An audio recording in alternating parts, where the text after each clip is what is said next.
To start, we're importing the dynamic function from NextDynamic.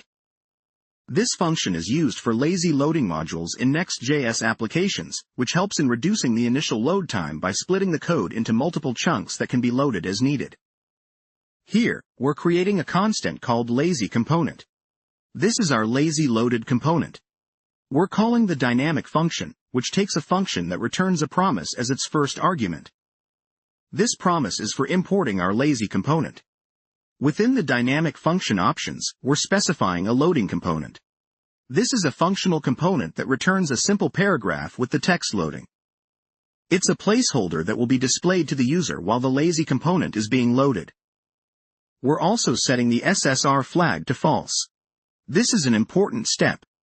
It tells NextJS not to render this component on the server side.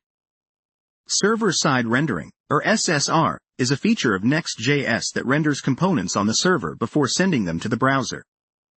By setting SSR to false, we ensure that lazy component is only loaded and rendered on the client side.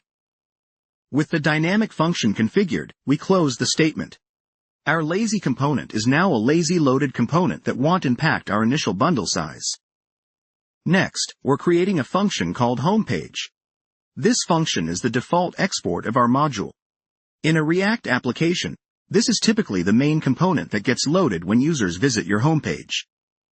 Within our homepage component's return statement, we start by rendering an h1 tag with the text "Welcome to Next.js." This serves as our welcome message to the users. And here is the most critical part of this code snippet. We're including lazy component within our JSX. Thanks to the dynamic function, lazy component will only be loaded when this portion of the UI is actually rendered. This approach significantly optimizes our app's performance. We close our div and the return statement, and that completes our homepage component. By employing lazy loading, we've made sure that lazy component does not weigh down the initial page load, providing a smoother experience for the user as they interact with our application.